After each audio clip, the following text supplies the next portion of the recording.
un mundo donde obedecer es la norma, nosotros elegimos desobedecer. Bienvenidos a Desobedientes, el podcast que cuestiona el poder y la violencia. En cada episodio hablaremos sobre el Estado, las organizaciones sociales y la violencia. Yo soy Carol Cadena y hoy nos acompaña Isabel Cabrera, hija de Leonor Ramírez, y Ariadne Celi, abogada y activista por los derechos humanos y parte del equipo jurídico de INRED. Nuestro episodio de hoy se llama ¿Dónde está Leonor Ramírez?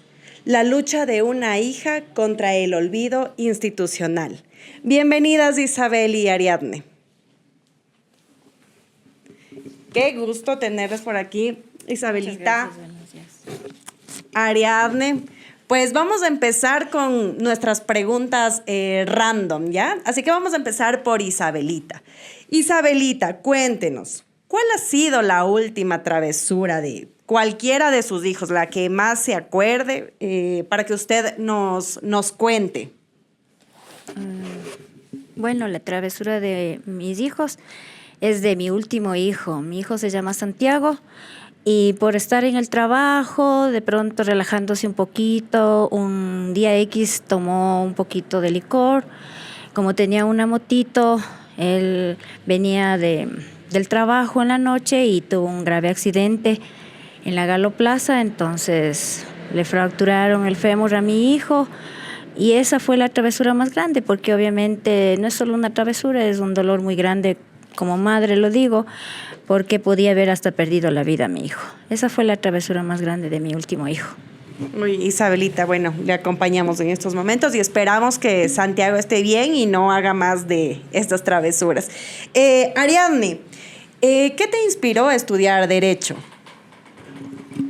Bueno, desde pequeña la verdad me han molestado mucho las injusticias.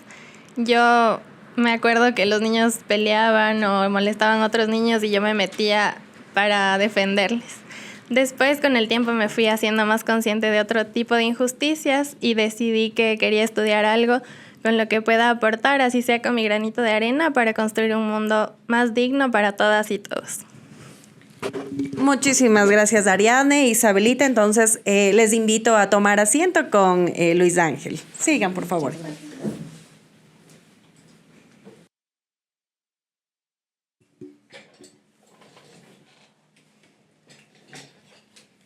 Si se quiere, pégase un poquito más. Bienvenidas, Isabel y Ariadne. Y oh, sorpresa, ¿cómo están allá también a las personas que nos están viendo? Yo sé que aquí hubo una sorpresa porque yo no soy generalmente el que está aquí en este espacio, sino mi compañero Miguel. Queremos mandarle un saludo a Miguel porque supimos que también, igual que su hijo, también hizo una travesura, pero en cambio a él se le rompió el brazo. Entonces ahí le mandamos un saludo a Miguel y una pronta recuperación también. Isabel, Ariadne, qué gusto tenerlas aquí. Por favor, cojan el micrófono. Este micrófono es suyo. Cuéntenme, quiero primero que ustedes mismas se presenten. ¿Cómo se describen ustedes? ¿Cómo se presentarían ustedes ante las personas que nos están viendo? Primero, doña Isabelita. Bueno, muy buenos días. Mi nombre es Isabel Cabrera. Soy una madre que tengo 3 hijos. Soy una persona que me gusta luchar de diferentes maneras en mi hogar, con mis hijos. También con respecto de la desaparición de mi madre, también estoy en las luchas desde el año 2012 con una organización llamada ASFADEC, que acoge a todas las personas que tenemos un desaparecido. Entonces también estoy también parte con COVID-EFEN, que también es otra organización que colaboran a los familiares de desaparecidos en las marchas, Retumba la Prole, y así diferentes organizaciones que nos han ayudado, como INRED también, están presentes también en esta lucha desde el inicio de la desaparición de nuestros familiares. Entonces yo también soy una persona que estoy ahí en los momentos que yo puedo, porque obviamente por motivos de trabajo o salud a veces no puede estar siempre presente. Eso es lo que yo podría describirme. Muchas gracias, doña Isabelita. Por favor, Ariadne. Gracias. Bueno, buenos días con todos. Mi nombre es Ariadne Celi, soy abogada, actualmente soy parte del equipo jurídico de INRED y bueno, también ahora estoy acompañando a doña Isabelita en el caso de su madre. Bueno, como ya lo hemos escuchado aquí a nuestras dos invitadas, un gusto que estén aquí, de verdad, bienvenidas a nuestro podcast Desobedientes. Y me gustaría pues leerles un poquito del contexto de Leonor Ramírez. Y bueno, pues este episodio, como ya lo he mencionado, está dedicado al caso de Leonor Ramírez. Ella desapareció el 28 de abril del 2011 en el centro sur de Quito. Es una mujer de la tercera edad que vivía junto a su esposo. Ese día, Leonor salió de su hogar para dirigirse a la casa de su hija mayor, con la finalidad de ayudarla con quehaceres domésticos. Leonor fue diagnosticada con Alzheimer, lo que habría ocasionado un extravío y episodios en los que se confundía. Sin embargo, contaba con los cuidados de su esposo, quien intentaba evitar que Leonor saliera a la calle, pero ella le discutía y lograba así su cometido. La familia de Leonor, ante su desaparición, realizó la respectiva denuncia en la policía, pero esta fue aceptada un mes después de la desaparición. Así comenzó un proceso largo e interminable en la que los agentes investigadores nunca entendieron oportuna ni adecuadamente este caso. De hecho, la primera agente investigadora del caso solicitaba constantemente dinero para que ella pueda transportarse. Le pedía esto a doña Isabelita, por ejemplo. Y le pedía dinero pues, para hacer estas indagaciones, hacer esta búsqueda de Leonor. Esto lo dijo el esposo de la víctima y sin pasar un año siquiera, cerró el caso a inicios del 2012. Entonces, este es el contexto lo que les acabo de leer es el contexto en lo que ha venido luchando doña Isabelita. Igual aquí queríamos hacerle algunas preguntas. Primero, que ya se han cumplido 14 años, el 29 de abril, que recién pasamos la anterior semana, se cumplieron ya 14 años de la desaparición de Leonor. Y este caso sigue en la negligencia estatal. ¿Cómo usted ha luchado estos 14 años? Bueno, la lucha que he realizado, como puedo decir, estoy con ASFADEG, con familiares y amigos de personas desaparecidas, quienes acompañamos a otras personas también que tienen un desaparecido. Desde el año 2002 estoy yo. Llegué a conocer a Walter Garzón, quien fundó la ASFADEG, también por el motivo de la desaparición de su hijita, Carolina Garzón. Entonces, desde ahí he venido con los compañeros, ha estado el señor Telmo Pacheco también, que también fue parte de la organización. He estado otros compañeros como Luis Siccho también, con la desaparición de sus hijos. Entonces, desde ahí he venido con ellos. He tenido una lucha larga que hemos salido a las calles, a las plazas, instituciones, a exigir respuestas sobre la desaparición de cada uno de nuestros familiares. Sin embargo, hasta el día de hoy, como dijo el compañero, ya son 14 años de la desaparición de mi querida madre y lamentablemente no tengo respuestas. Las únicas respuestas que se tiene es que ellos cambian a cada rato de fiscales, de agentes, incluso nuevamente está habiendo revictimización de parte de los secretarios que están en las fiscalías. Entonces creo que no soy el único caso, son la mayoría de los compañeros que sufrimos de esta revictimización. A pesar de que ya no debería darse, pero sin embargo se sigue dando. La única excusa que ellos tienen para no poder realizar completamente la investigación es que les falta recursos, que no tienen. Muchas veces dicen que ellos mismos están aportando con su dinero para materiales como botas. Eso fue lo que me dijo la última fiscal de mi caso. Botas, guantes y tanta cosa, porque recién está en mi caso. Supuestamente en el año 2017 alguien le había llevado a una clínica en la ciudad de Guayaquil a mi mamá y en esa investigación se puede decir están, pero hasta el día de hoy, eso ya viene desde el año que pasó, pero hasta el día de hoy no se tiene todavía una respuesta exacta si fue verdad o no fue verdad. Hay otra cosa que también habían sacado, me mandaron a mí un expediente el 30 de abril diciendo que supuestamente mi madre había acudido a una institución educativa a sufragar. Lamentablemente eso no se dio. Según ellos, hace 5 años había sufragado a mi mamá. Obviamente yo no les puedo creer porque mi madre nunca se acercó a sufragar, que yo lo sepa. Durante el tiempo que yo le conozco a mi madre, nunca se acercó a mi madre a sufragar.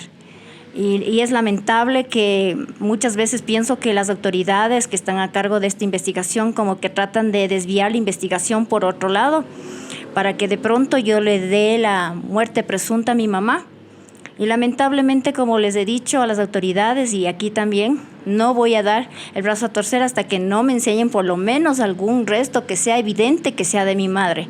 Mientras tanto, seguiré la lucha en las calles los momentos en que yo pueda, porque como dije, por motivos de trabajo, salud, no puedo estar siempre constante en esta situación, pero no me he olvidado. Yo muchas veces bajo a la fiscalía, yo mismo estoy pendiente de lo que están haciendo o de lo que no están haciendo. Muchas veces me acompaña la señorita abogada que me han facilitado aquí en red. Entonces me acompañan, estamos ahí a ver qué es lo que ha pasado, pero hasta el día de hoy, como digo, no tengo una respuesta de qué sucedió en la ciudad de Guayaquil. Según doña Lidia, dice que ya habían viajado esta señorita fiscal con el agente, pero todavía no hay una respuesta exacta. Es lo que yo podría comentar. Y las luchas que se hace con COVID-Defen también, que se hacen en las plazas, el 8 de marzo, que es el Día de la Mujer, el 30 de agosto, el Día de los desaparecidos a nivel internacional. Entonces, en esas luchas sí he estado más constantemente por mi madre y por el resto de compañeros que también estamos. Eso es lo que podría decir. Qué fuerte su respuesta, doña Isabel. Y la verdad es que me ha respondido. Yo tengo hechas mis preguntas, ¿no? Ya las he como redactado y pensado qué es lo que quiero preguntar. Pero aquí doña Isabel nos acaba de responder casi todas las preguntas que le iba a hacer. Así que me toca improvisar. Aquí quería preguntarle, doña Isabel, una cosita. ¿Qué ha sido lo más fuerte de respuesta del Estado, de las autoridades que haya tenido que usted que vivir frente a la búsqueda de su señora madre? Bueno, la respuesta más difícil ha sido que ellos, por ejemplo, en alguna reunión que se tuvo en el año 2015, en ese entonces era el señor Galo Chiriboga, el de la Fiscalía General, ¿no? El representante, se puede decir. Este señor decía que él supuestamente se iba a hacer cargo de difundir la foto de mi mami en todos los hospitales, en la televisión, pero era como, o sea, fue lo más feo porque era como que se burlaban. Obviamente porque le ven a un adulto mayor, piensan que ya no valen, que ya no son necesarios, pero en su tiempo creo que todos valemos. Y a la final, como yo digo, es mi madre y no es solo por mi madre la lucha, sino por muchas otras personas que también han perdido a sus padres de diferentes circunstancias. No puede ser que una persona salga de su casa y nunca más regrese. Para mí ha sido muy doloroso. Y sigue siendo hasta que yo no sepa qué es lo que en realidad le pasó a mi querida madre. Y cada vez que hemos ido a reuniones, siempre es un dolor de cabeza. Bueno, hablo personalmente porque nunca tenemos respuesta. Lo que hacen es solamente estas autoridades, es burlarse psicológicamente de nosotros, del dolor que llevamos durante muchos años. Es lo que yo puedo decir, es lo que más me duele. Doña Isabelita, y vemos que ha traído con usted alguna de las fotitos, nos quiere enseñar y también contarnos de qué tratan. Ya le tengo aquí el micrófono para que le enseñe y de paso nos cuenta. Bueno, esta fotito es en el año, ¿qué le diré? Bueno, no recuerdo el año, pero son años que yo le hice un cumpleaños. Yo vivía arriba en Toctiuco vivía. Y aquí en esta fotito está mi mami que quiere decir unas palabras junto a mi hermano. Le hicimos el cumpleaños. Fue la última foto de un cumpleaños que yo mismo le hice. Y ahí quedó todo. Y en un día de la madre también queríamos hacerle una fiesta, pero lamentablemente se desapareció y no volvió más. Y ahí quedó todo. De eso se trata esta foto. Esta foto es cuando iba también a mi casa. Aquí está con mi hijo, cuando era todavía pequeño. Mi hijo, mi mami se le ve la carita, está feliz. Es una foto que yo lo tengo de recuerdo cuando iba a la casa. Yo vivía ya no en Toctiuco, vivía en la Cotopaxi y Carchi. Ahí vivía. Esta otra foto es igual. Aquí están mis sobrinas, estoy yo, está mi hermana, es decir, está con los nietos y con dos de sus hijas en el mismo cumpleaños que se le hizo, que fue el único y el que quedó de recuerdo para toda la vida, para mí y mi familia. ¿Se acuerda cuántos años cumplía? Creo que ya cumplía 70 años aquí. Muy emotiva esta esta lembranza que tenemos con doña Isabel. Ahora vamos a pasar con Ariadne para que doña Isabel se nos reponga. Igual le ofrecemos agüita. Aquí tiene también esto si desea. Y sí, muy, muy emotivo lo que acabamos de escuchar, lo que acabamos de ver. Son recuerdos que duelen tras la desaparición de un familiar. Es muy importante siempre tener en la memoria, ¿no? Ariadne, sabemos que, como doña Isabel también nos ha contado, sabemos que hay varias irregularidades desde el inicio de la desaparición de Leonor. Cuéntame, ¿de qué forma este actuar negligente entorpece la búsqueda de verdad? Bueno, como ya nos ha contado doña Isabelita, desde el primer momento la investigación estuvo marcada por negligencias, ya que la denuncia fue receptada 30 días después de la desaparición. En este caso se perdieron las primeras 48 a 72 horas, que son las más cruciales en este tipo de casos porque es el tiempo en el que hay más probabilidad de encontrar a la persona o tal vez encontrar indicios mucho más certeros, por decirlo de una forma coloquial, frescos, evitar que se pierda información, evidencias, y también se perdió este tiempo en el que se pudieron haber hecho diligencias inmediatas, urgentes, como por ejemplo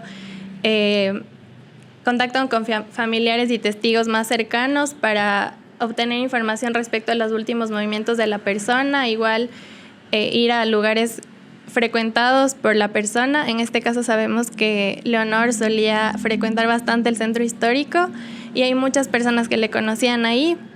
Sin embargo, 30 días después, tal vez los testimonios, la memoria ya no estaba fresca, ya no hubiera sido tan exacto como hubiera sido al inicio.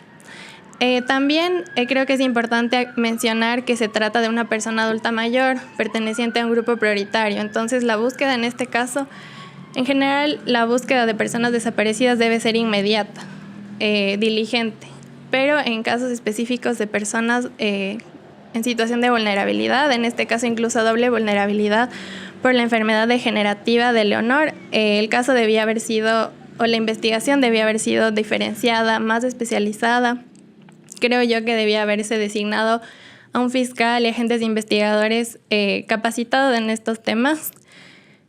Sin embargo, no se hizo. O sea, tú sabías que se tardó más de un mes en receptar la denuncia, ¿verdad? Y en ese mes vamos a hacerle un poquito más profundo este sentido, porque aquí la compañera nos ha contado ya con términos muy jurídicos qué es lo que se pudo haber perdido, que entiendo que son diligencias, ya nos has contado igual algunas de las diligencias, como el frecuentar los lugares. ¿Qué otras evidencias? Así, pero trata de decirnos coloquialmente, bien coloquialmente, además de estas diligencias, ¿qué otras evidencias se pudieron haber perdido por ese mes que no actuó la Policía Nacional?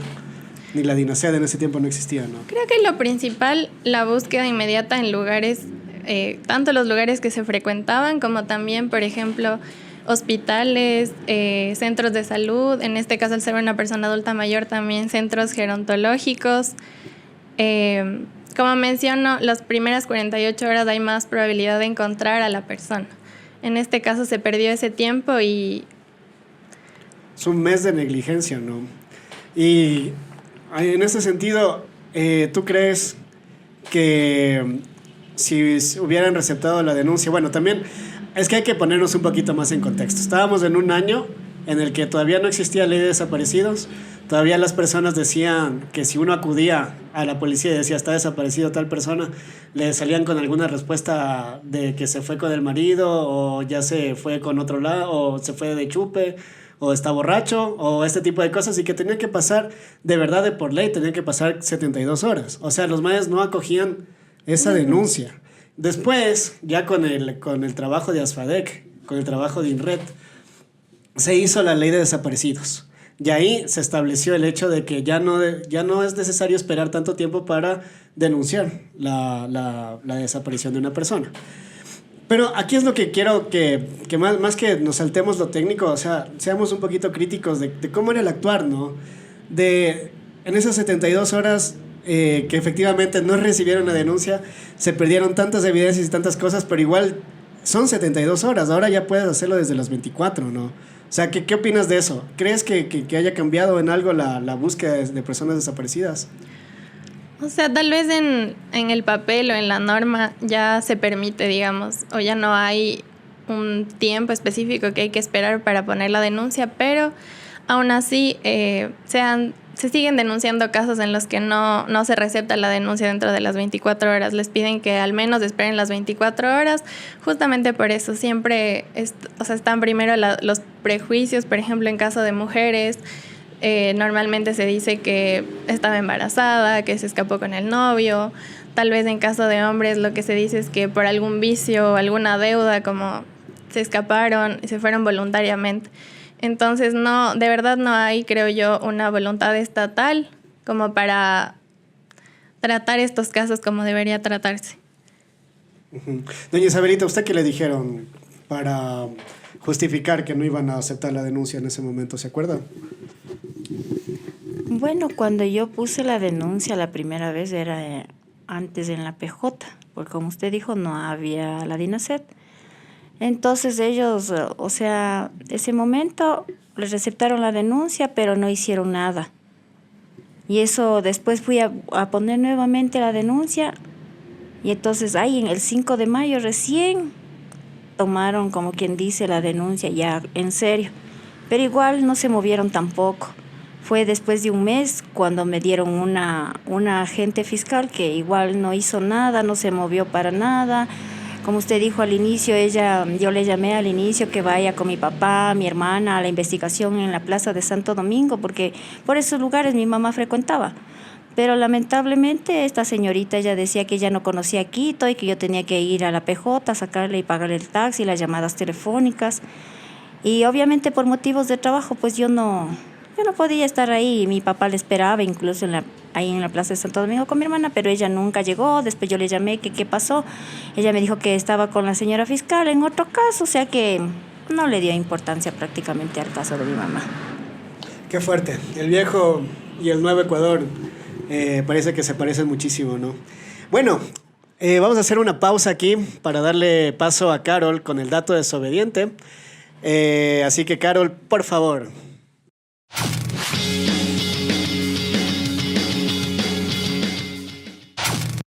¿Sabías que, según la ONU, la esperanza de vida en Ecuador pasó de 48 a 76 años desde la década de los 50 hasta la actualidad?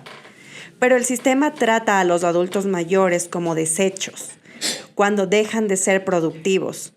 Aunque hay más personas de la tercera edad que nunca, el 30% de sus desapariciones no se investigan.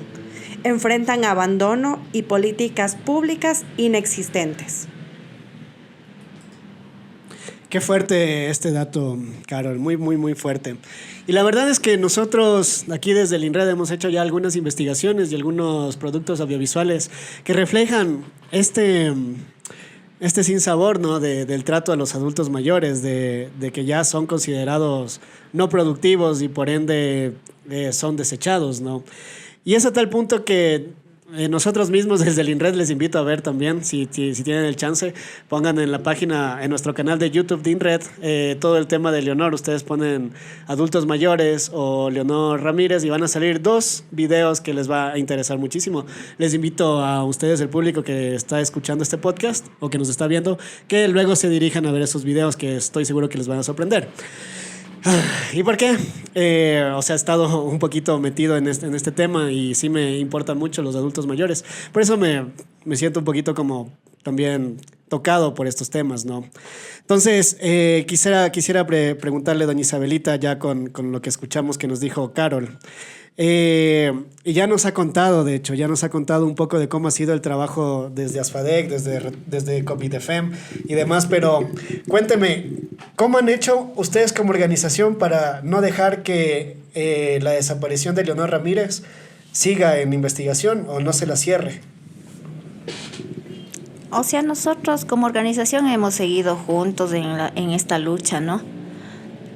Por ejemplo, en el año 2015, cuando todavía estaba el presidente Rafael Correa, nosotros siempre estábamos en la Plaza Grande los miércoles haciendo los plantones, exigiendo que nos reciba las autoridades, que escuche los casos de cada familiar, lo que sufrimos, lo que padecemos psicológicamente, ¿no? Y también nos ha afectado económicamente a todos. Entonces esa lucha constante que tuvimos al inicio mismo, o sea, eso nos ha ayudado porque nos recibió en ese entonces el expresidente Correa en unas 5 reuniones que tuvimos y ahí se pudo lograr que por lo menos haya ya la DINASED, que haya la Fiscalía de Desaparecidos, porque no existía eso antes. Entonces eso es algo bueno para todos los familiares, ¿no?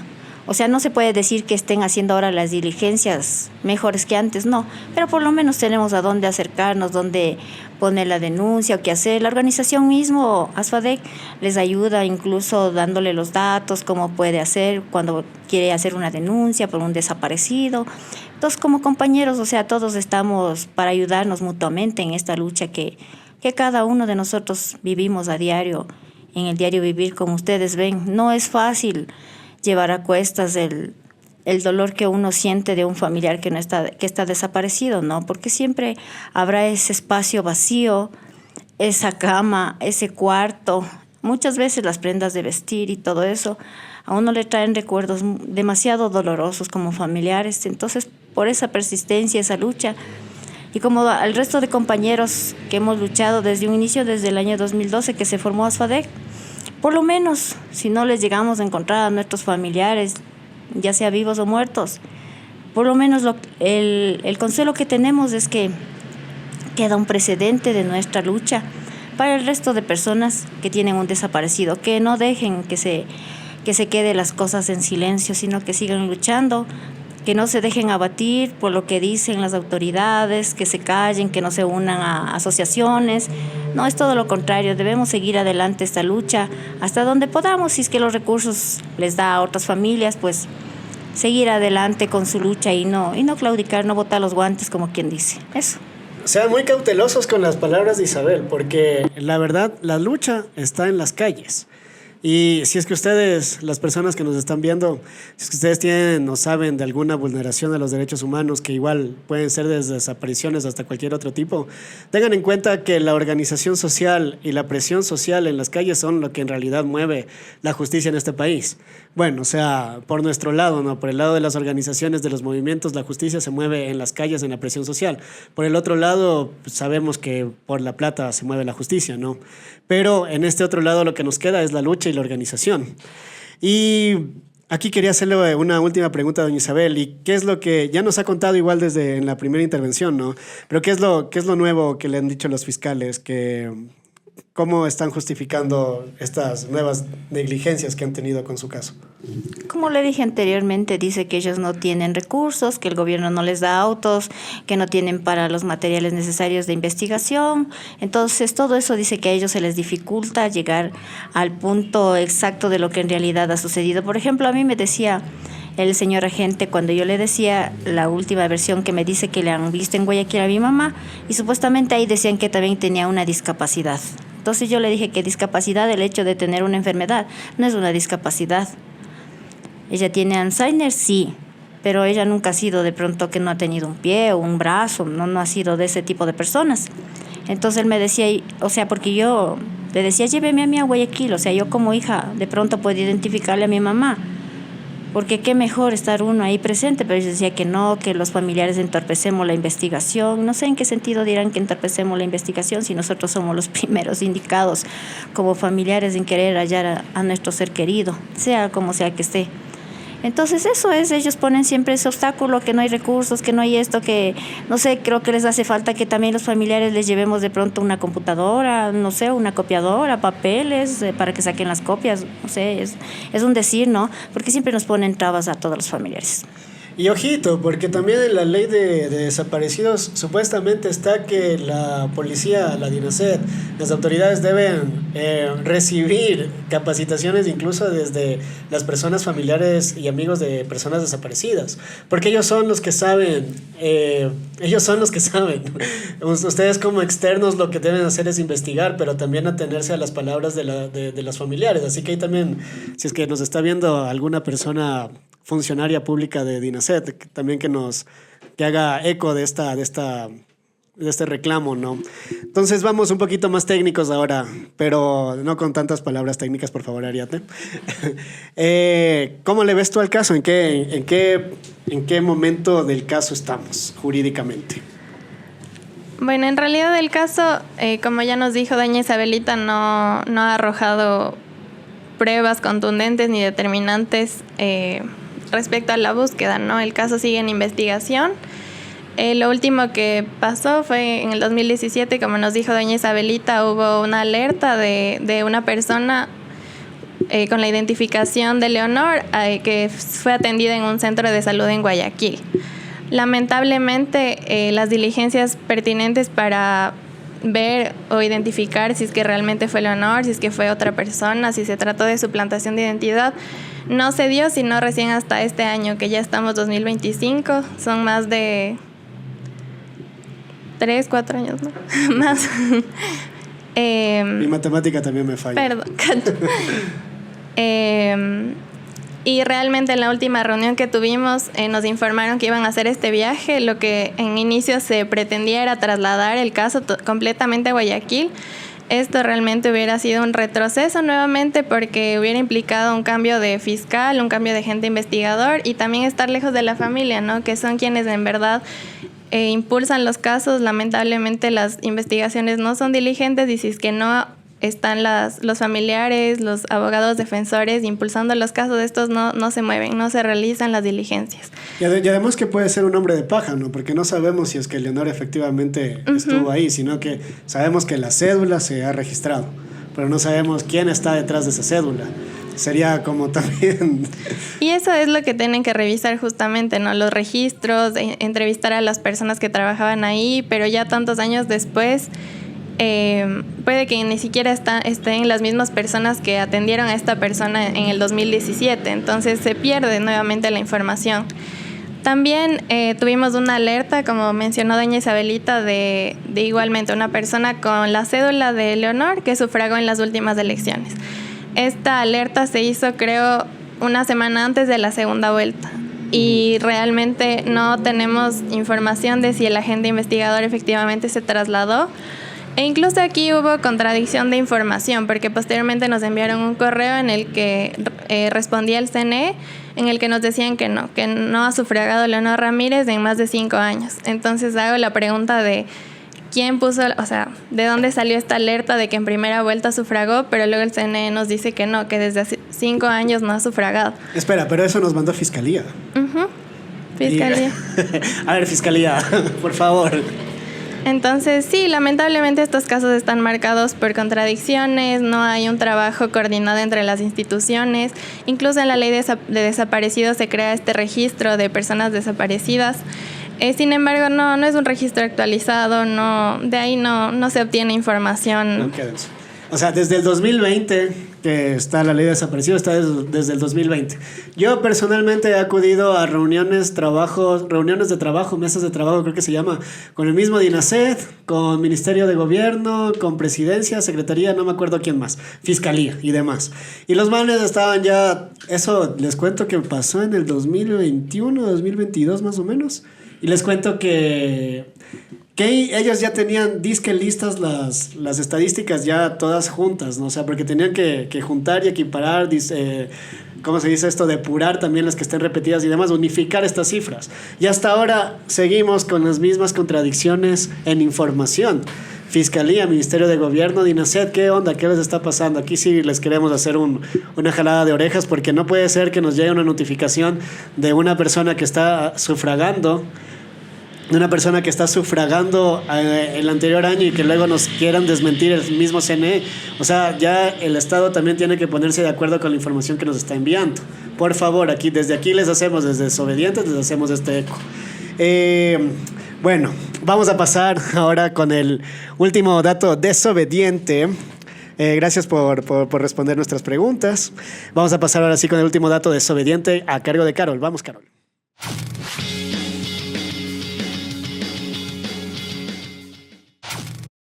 ¿Sabías que el caso de Leonor Ramírez fue uno de los que impulsó la creación de la Asociación de Familiares y Amigos de Personas Desaparecidas en Ecuador, ASFADEC, en 2012, quienes luego promovieron la Ley Orgánica de Actuación en Casos de Personas Desaparecidas y Extraviadas, que fue aprobada en 2019, siendo Ecuador el primer país en América Latina en tener un marco jurídico para esta problemática social. Se aprobó la ley en 2019, creo que entró en vigencia en el 2020. Luego tuvimos un montón de reuniones para hablar acerca del reglamento. Ahí también tuvimos problemas porque no les hicieron participar a ASFADEC. Y ahora están también con otros temas de cambio que eso ya no lo vamos a discutir hoy. Pero sí me quiero referir a la historia de ASFADEC un poquito. Sabemos que Carolina Garzón desapareció el 28 del 2012, un año después de la desaparición de Leonor. Walter Garzón vino a buscar a su hija y en ese camino fundó la ASFADEC, Asociación de Familiares y Amigos de Personas Desaparecidas en Ecuador. Doña Leonor, ¿cómo fue ese primer acercamiento? Doña Isabel, ¿cómo fue ese primer acercamiento con Walter? ¿Cómo fueron esos primeros días con ASFADEC? Bueno, la primera vez que les conocí fue por medio del señor Telmo Pacheco, porque la esposa de la señora es testigo de Jehová.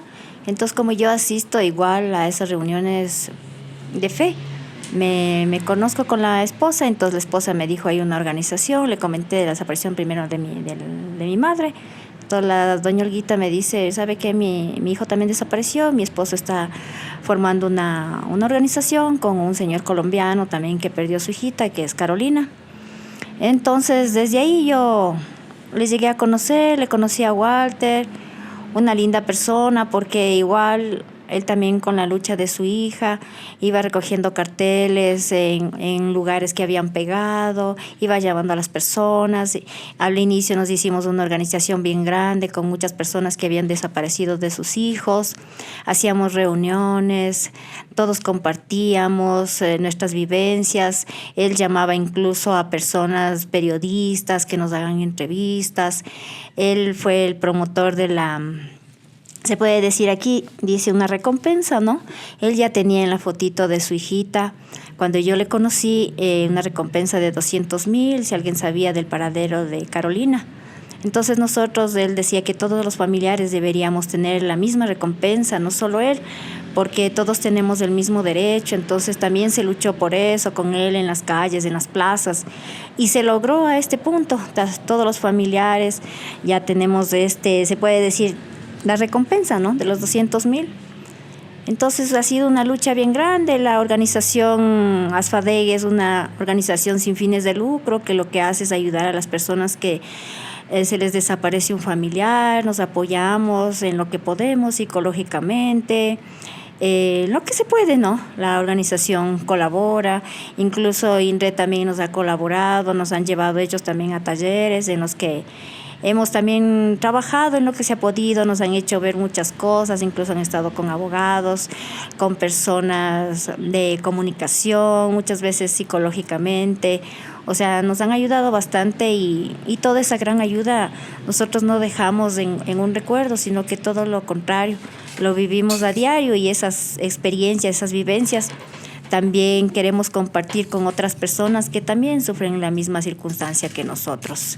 Eso, entonces, como digo, ha sido una lucha bien grande y todavía es constante la lucha de ASFADEC, porque los miércoles igual siguen compañeros asistiendo, incluso otros familiares nuevos se están integrando a la organización, y para nosotros es bueno porque es una segunda familia para nosotros y un brazo más de lucha. ¿Qué le diría a estos compañeros que le acompañan en su lucha? ¿Qué mensaje les enviaría? A los compañeros que, bueno, por motivo de salud, muchas veces, como digo, ya no podemos estar, porque los años no pasan en vano y el dolor que se lleva pues nos ha ido agotando a cada uno de nosotros. Pero a los nuevos compañeros y a los que pueden, o sea, que sigan asistiendo a los plantones, que no dejen esta lucha en las calles, que en el tiempo que podamos nos demos ese chance, porque a final de cuentas es nuestro familiar, nuestro ser querido, y también hagámoslo porque estamos con otras personas nuevas y no queremos que les pase lo mismo. Eso les diría. Muchas gracias, Isabel.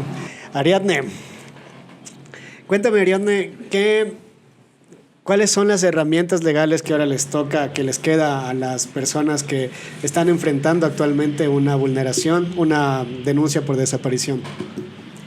Bueno, creo que lo más importante tal vez es estar informado respecto tanto al proceso de denuncia como posteriormente al proceso de investigación.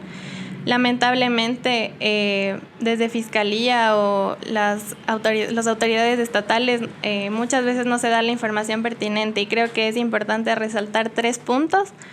El primero, como ya mencionamos a breves rasgos antes, es que la denuncia puede interponerse en cualquier momento. No es necesario esperar ni siquiera 24 horas después de una desaparición para poder interponer la denuncia. Creo que mientras más rápido es mejor, porque como ya les mencioné, se pierde menos información o pruebas importantes.